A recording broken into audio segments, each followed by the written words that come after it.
Federico Valverde, Ronald Araujo, Darwin Núñez এদের মতো player থাকা সত্ত্বেও উরুগুয়ে 2026 বিশ্বকাপের রাউন্ড অফ 32 এর জন্য কোয়ালিফাই করতে পারে নাই।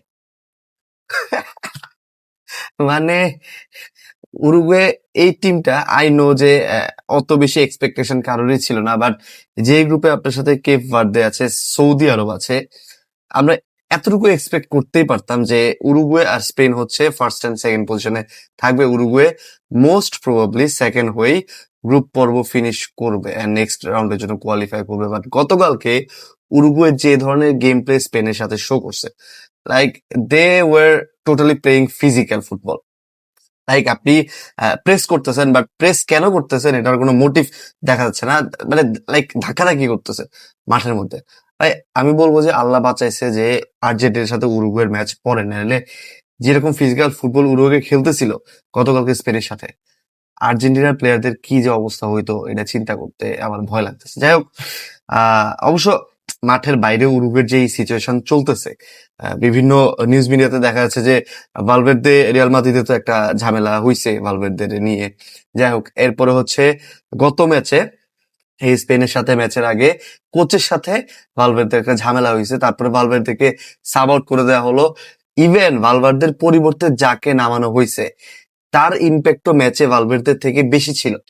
এন্ড এটা নিয়ে আবার পরবর্তীতে কোচের সাথে আবার বাকবিতণ্ডায় জড়িত হয় ভালভের্দে। সো এরকম একটা সিচুয়েশন যখন আপনার ড্রেসিং রুমে থাকবে, আপনার মাঠের খেলায় তো এটা অবশ্যই দেখা যায়। এন্ড ভালভের্দেকে খুব একটা কমফোর্টেবল গতকালকে লাগেও না, আমি বলবো যে অবশ্যই উরুগুয়ের right now the most trustable অথবা যে প্লেয়ারের উপর আপনি আসলে ভরসা করতে পারেন অথবা স্টার প্লেয়ারও যদি বলেন, এটা কিন্তু ফেদেরিকো ভালভের্দে। আরাহো খুব একটা ফর্ম বার্সাতে শো করতে পারে না, সো আরাহোর কথা আমি বাদই দিলাম। ইভেন ডারউইন নুনেজও যেহেতু এই মুহূর্তে সৌদিতে খেলছে, তার কথা যদি আমি সাইডে রাখি, still Valverde is the best player Uruguay have right now. But dressing রুমের সিচুয়েশন, মাঠের খেলা, কোনোটাই আসলে তা প্রমাণ করতে পারে না। And Uruguay out of this world Cup, অদ্ভুত ব্যাপার স্যাপার। এন্ড এই গ্রুপের গ্রুপ চ্যাম্পিয়ন হয়েছে অবভিয়াসলি স্পেন। বাট ফার্স্ট ম্যাচে স্পেনকে যে দল আটকে দিয়েছিল, কেপ ভার্দে, 1.5 লাখ, আমি যদি ভুল না করি 1.5 লাখ জনসংখ্যার একটা দেশ, যারা প্রথমবারের মতো বিশ্বকাপে চান্স পাইছে। এন্ড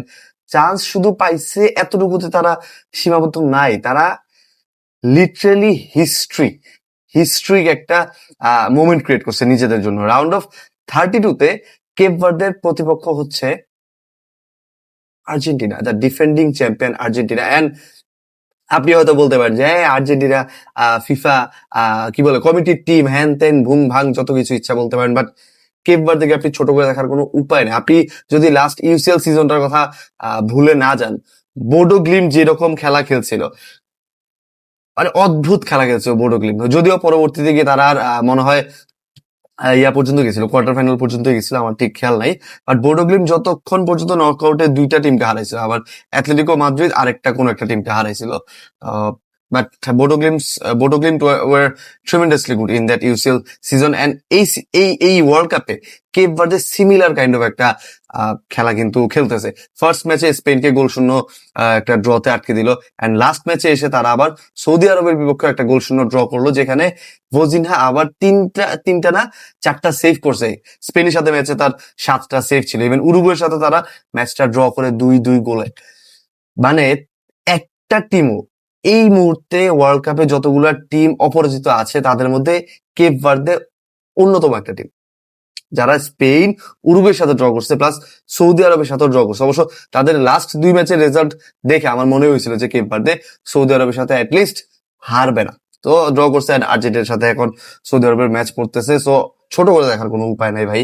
আর্জেন্টিনা হ্যাঁ হতে পারে ডিফেন্ডিং চ্যাম্পিয়ন, হতে পারে কেপ ভার্দে থেকে যথেষ্ট বেটার একটা team on papers, but world কাপে কোনো দলকে ছোট করে দেখার কোনো উপায় নেই। এখন এই ব্র্যাকেট নিয়ে অনেকে আবার আলোচনা সমালোচনা করতেছে যে আর্জেন্টিনার ব্র্যাকেটটা অনেকটা ইজিয়ার সাইডে আছে, যেহেতু আর্জেন্টিনা পরবর্তী রাউন্ডেও মানে রাউন্ড অফ 32 থেকে 16-এ গেল ইজিপ্ট অথবা কোন দল অস্ট্রেলিয়াকে পাওয়ার একটা পসিবিলিটিস আছে।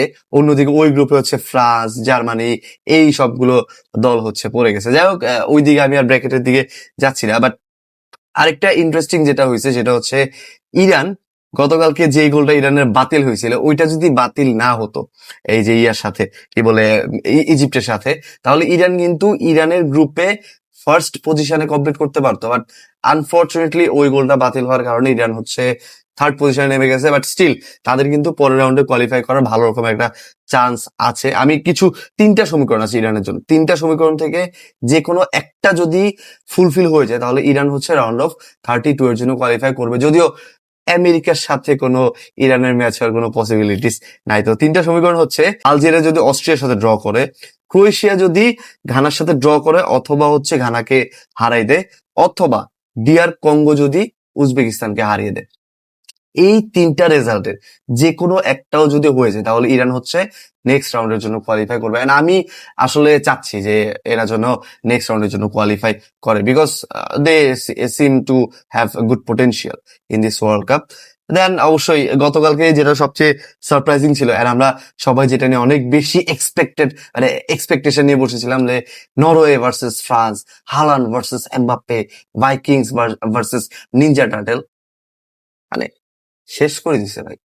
মানে পুরা নরওয়ের কোচ যেই দল নামাইছে 10টা চেঞ্জ করছে লাস্ট ম্যাচ থেকে। হালান্ডকে বেঞ্চে বসাইলো, তারপরে সরোদকে বেঞ্চে বসাইলো, ওডেগার্ডকে বেঞ্চে বসাইলো। 3জন মেইন প্লেয়ার নরওয়ের বেঞ্চে ছিল। এন্ড ফ্রান্স অন্যদিকে তাদের ফুল ফুল টিম নিয়ে মাঠে নামছে। এন্ড মাঠের খেলায় বুঝাই গেছে যে ফ্রান্স 3 গোল দিয়ে হচ্ছে প্রথম হাফে, দ্বিতীয় হাফে গিয়ে আরো একটা গোল দিল, যদিও একটা গোল কনসিড করছে, ইভেন একটা পেনাল্টিও কনসিড করছিল, যেটা আসলে কনভার্ট করতে পারে না এই গোলে নরওয়ের স্ট্রাইকার, আনফর্চুনেটলি। আমি এক্সপেক্টও করতাম না, আমিও করছিলাম না অ্যাকচুয়ালি। বাট নরওয়ে এই তাদের সেকেন্ড চয়েস টিম, অথবা আমি যদি থার্ড চয়েস টিমও বলি, এই টিমটা যতটুকু খেলছে আমি বলবো যে খুব একটা খারাপ খেলে না। ইভেন তাদের গোলকিপারের প্রশংসা আমি ভাই করতে হবে, যে সেভ গুলো দিছে, ক্রুশাল কিছু সেভ ছিল। আমার মনে হয় 5, 6, 7টা গোল দিয়ে দিল, অবাক হতাম না যদি ফ্রান্স গতকালকে দিতেন। ডেম্বেলে হ্যাটস অফ, ব্যালন ডি'র উইনার, 2বারের টানা চ্যাম্পিয়ন্স লিগ উইনার। এন্ড এবার যদি ফ্রান্স মোটামুটি ফাইনাল পর্যন্ত চলে যেতে পারে, আমার মনে হয় যে আরেকবার যদি ডেম্বেলের হাতে ব্যালন ডি'র উঠে যায়, খুব একটা সারপ্রাইজ হওয়ার আসলে কিছুই নেই। But Dembele really had a great performance last night, hat trick within 32 minutes, excellent performance. আজকে আরেকটা মানে মাথা নষ্ট একটা ম্যাচ আছে, কলম্বিয়া ভার্সেস পর্তুগাল। এখন লাস্ট ম্যাচে জার্মানি যেভাবে ইকুয়েডরের কাছে হারলো, ওইটা আসলে খুব একটা অবাক হইনি আমি, কারণ আমি ইকুয়েডরের এই পারফরমেন্স দেখে অবাক হচ্ছিলাম যে তারা 2 ম্যাচে আশানুরূপ রেজাল্ট বের করতে পারে নাই। সো এখন কলম্বিয়ার সাথে পর্তুগাল জিতবে কিনা এটা আসলে অনেকটাই ডিসাইড করবে তারা এই ওয়ার্ল্ড কাপে আসলে কতটুকু পোটেনশিয়াল শো করতে পারবে নেক্সট রাউন্ডে গিয়ে। সো আই এম হোপফুল যে কলম্বিয়া ভালো করে, বাট আমার মনে হয় যে পর্তুগাল যেরকম একটা রিদমে আছে, Portugal should win the match. তো আপনাদের মতামত এই ম্যাচ সম্পর্কে জানিয়ে দিতে পারেন কমেন্ট বক্সে। ফলো করতে ভুলবেন না, রেগুলার কন্টেন্ট তো আসতেছে বিশ্বকাপ সম্পর্কে, ফলো করেন ভাই।